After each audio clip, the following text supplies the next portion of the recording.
Assalamualaikum warahmatullahi wabarakatuh. Apa kabar sahabat pembelajar?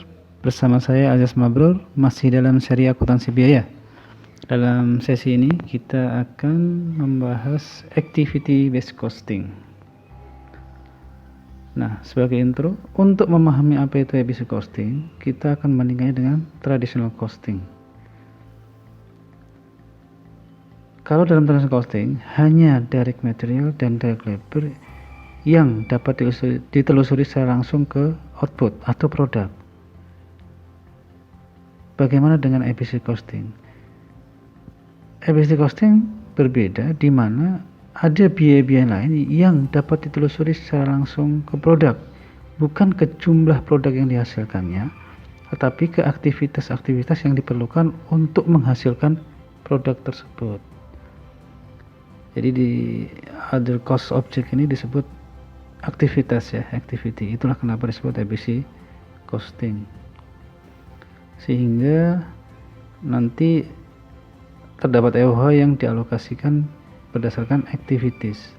Berbeda dengan traditional costing, hanya dialokasikan berdasarkan predetermined rate yang itu volume base.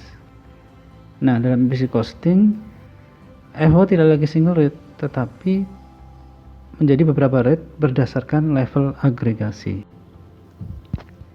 Dalam efficiency costing kita akan mengenal namanya activity cost, dan driver untuk 4 level agregasi, yaitu level unit, selanjutnya batch, product, dan plant atau pabrik. Level unit adalah level paling rendah, yaitu unit produk sendiri, volumenya, unit. Sehingga di situ aktivitinya adalah activity terhadap unit itu, cutting, soldering, assembling begitu. Dan drivernya adalah direct labor hours, machine hours ya. Jadi yang ini volume base. Selanjutnya unit-unit tersebut digabung menjadi batch. Jadi satu batch itu aktivitinya adalah scheduling, setting up, sehingga nanti drivernya adalah jumlah dari setup itu, jumlah dari batch itu. Kemudian naik ke level produk yang sama terdiri dari batch itu, sehingga activity-nya adalah mendesain, mendeveloping, advertising dari produk itu. Menjadi driver adalah jumlah dari produk itu, juga perubahan desain change ya. Dan kemudian level plan, di situ ada biaya asuransi, biaya depresiasi. Yang drivernya adalah, yang menjadi driver adalah luas dari plan tersebut. Selanjutnya kita akan mengilustrasikan menggunakan buku Carter. Di sini ketahui perusahaan memiliki 2 produk, yaitu common dan special. Jumlah unitnya common mendominasi 98.000, special hanya 200. Kemudian yang direct material dan direct labor, otomatis dia proporsional langsung dengan unit. Direct materialnya per unit 10, special lebih besar, totalnya sekian, menjadi $1.010.000. Direct labor special lebih butuh waktu ya 10, sedangkan common 1. Namun karena unitnya hanya 200, 10 kali 200 adalah 2000, dan total costnya direct labor cost untuk special 20.000, common 980.000. Total direct labor cost adalah $1 juta. Selanjutnya untuk overhead cost dari 2 departemen dan 1 general factory, totalnya adalah 3 juta. Nah, untuk traditional costing, otomatis direct materialnya tinggal dimasukkan 1.010.000 dan 1 juta direct material, direct labor. Kemudian menghitung factory FOH alokasinya dari 3 juta itu menggunakan predetermined rate. Jadi totalnya 3 juta dibagi dengan allocation base-nya, yaitu berdasarkan DLH, direct labor hours, di mana tadi direct labor hours-nya adalah 98.000 dan 2.000, jadi 100.000. sehingga hasilnya 3 dibagi 100 adalah $30 per DLH. Nah, kemudian tinggal dimasukkan tarif $30 itu kali common butuh 98.000 DLH, sedangkan special butuh 2.000 DLH, dapat masing-masing sekian. Sehingga cost per unitnya common itu 50, special itu 550 cost per unit.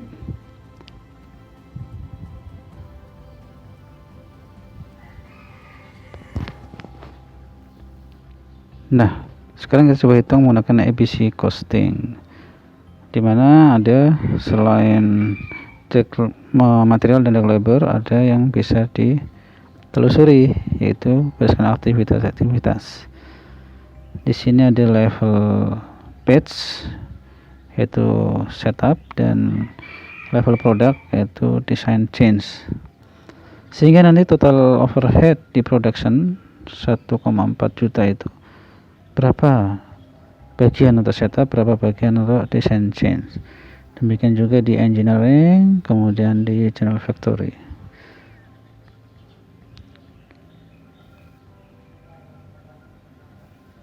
Jadi di product level itu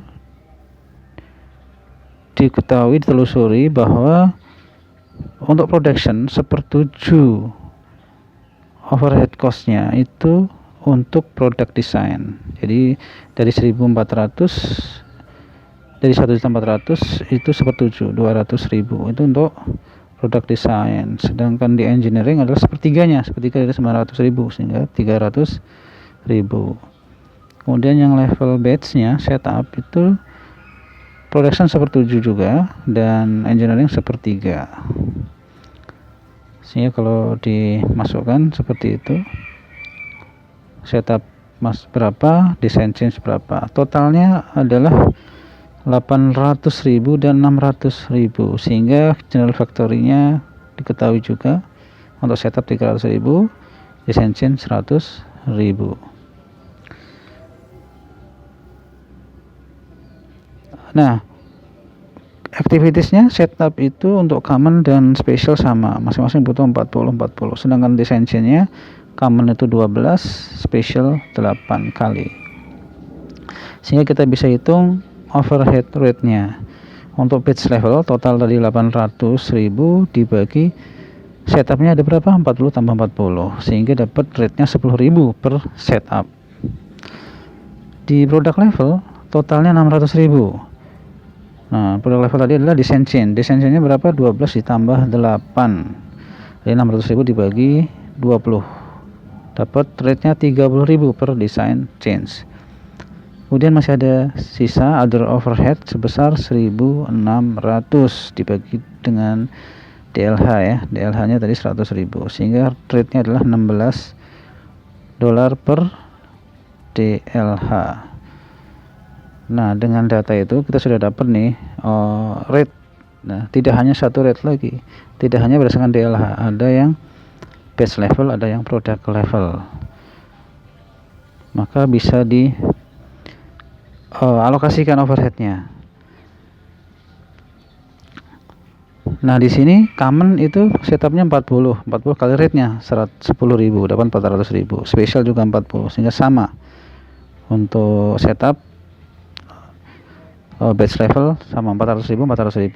Kemudian yang product level desainnya 12 untuk common, sehingga dapat 360, sedangkan special 8, sehingga dapat 240. Kemudian sisanya 16 itu untuk common tadi 98.000, untuk special 2.000, sehingga 32. Sehingga hasilnya cost per unit itu common menjadi 43,76, special menjadi 3.610.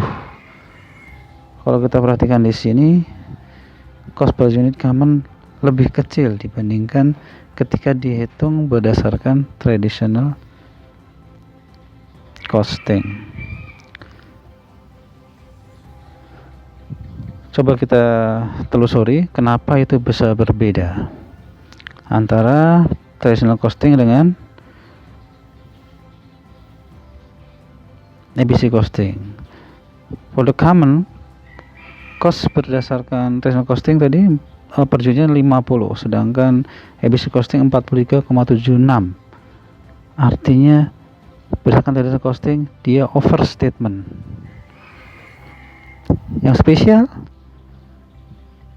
traditional costing 550, kemudian ABC costing menjadi 3.610. Jadi dia understatement. Ini dapat dianalisis bahwa penghitungan transaction cost itu lebih karena volume. Jadi kalau volumenya besar maka costnya juga besar, mengakibatkan overstatement. Sehingga perlu kita adjust. Overstatement tersebut ada di dua level tadi ya, batch level dan product level. Di batch level kita lihat